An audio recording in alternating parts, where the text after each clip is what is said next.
భారత ప్రధాని నరేంద్ర మోడీ తీసుకున్న నిర్ణయాలను విజయవంతం చేయడం భారతామనికి పెద్ద పేరు తెచ్చినట్లే. పాకిస్తాన్ భారత్ మధ్య యుద్ధంలో భారత్ జవాన్లు వీరమరణం చెందిన వారికి, భరతమాత ఒడిలో నిద్రించిన జవాన్లకి స్వర్గప్రాప్తి మరియు శాంతి మరియు మోక్షం ఫలితం ఉండాలని సంకల్పం చేస్తూ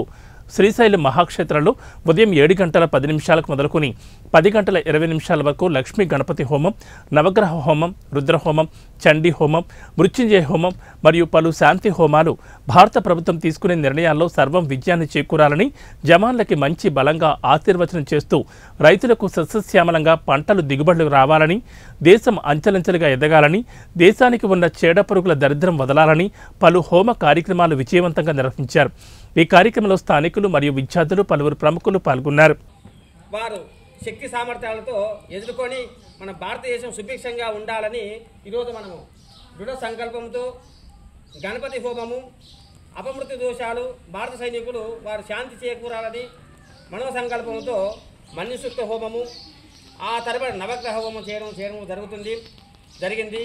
ఆ తదుపరి మన భారతదేశము మొత్తం యావత్ మంది చాలా రకరకాల ఇబ్బందులు జరుగుతున్నాయి కాబట్టి ఎలాంటి ఇబ్బందులు లేకుండా నరేంద్ర మోడీ గారి యొక్క